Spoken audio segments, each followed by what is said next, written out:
Hello, good morning! Ito yung first day ng pagpasyal namin ng aking best friend sa Enoshima. At dahil nga sa mga nakikita ko sa Reels, sa YouTube, na magandang pasyalan ang Enoshima Island. Wala nga kaming tour guide at pinag-aralan ko lang ito sa napanood ko. Sumakay kami sa Yokohama Station hanggang Fujisawa Station. At from Fujisawa Station, lumipat naman kami ng Odakyu Line. 3 station nga lang pala hanggang makarating ka sa Katase, Enoshima. At eto na nga ang buhay probinsya at malayo na tayo sa buhay syudad. Hinahanap na nga namin ang pinaka-exit. At ito ang napakagandang station ng Katase, Enoshima. At ang unang destination ay ang Enoshima Aquarium. At dito nga ay marami kang makikitang iba't ibang klase ng jellyfish, sea turtles, dolphin show, at iba't ibang klase ng mga isda.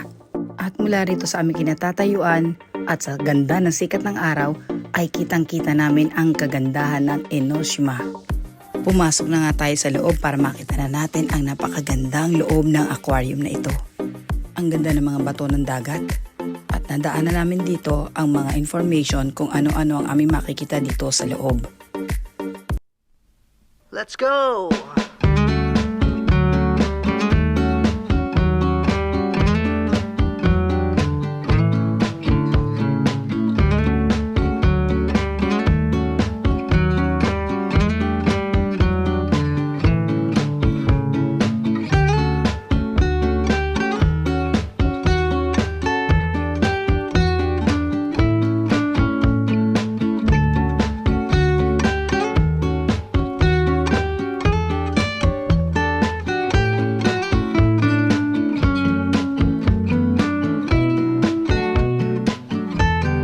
At dito naman ay ang mga baby dolphins. Napansin nga namin ang mga pakpak ng dolphins ay nakatali. Sigurado para yun hindi sila makalipad dahil ang likot-likot ng mga baby dolphins. At habang nagsoshow nga ang mga baby dolphins, kami naman ng BFF ko ay dito ay umaura-aura sa napakagandang background dito sa lugar namin. Feeling mo ay mga sirena kami dito na naglalakad. At dito nga ay kami ay nagpicturan, nag-selfie, at nanood ng mga gems na amin nakikita dito sa loob ng aquarium. Sobrang cute nga ng mga baby dolphins. Sa malapitan ay ang kakapal ng kanilang mga balahibo. At maya't maya ay nagpapakita sila ng kanilang husay sa paglangoy. Meron namang baby dolphins na nakatambay lang. At eto, panoorin nyo ang Baby Dolphin Show. Let's go!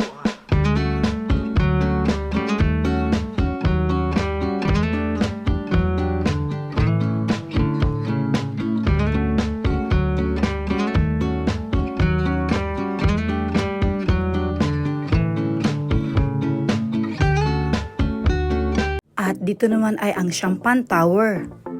Akala nyo ba simpleng tubig lang ang laman yan? Nang nilapitan ko ay marami palang mga maliliit na jellyfish sa loob. Kaya nakakatuwa silang panoorin. Para ring maliit na aquarium ang nagsisilbing mga champagne glass na ito para lagyan nila ng mga jellyfish at inyong kasisiyahan kapag inyong itong natanaw. At dito naman ay ang Takarakuji at ang halos sa mga bata ay tuwang-tuwa dito dahil bibili ka ng ticket at kung ano ang iyong madakot, kung ano ang laman ng nakasulat sa maliit na papel ay yun na magiging premyo mo ng mga toys. Sobrang tuwang-tuwa ang mga bagets dito. Mga besh, maraming salamat sa panonood. Wait nyo lang po ang second part ng Enoshima Tour. Thanks for watching. Kita kits. Bye!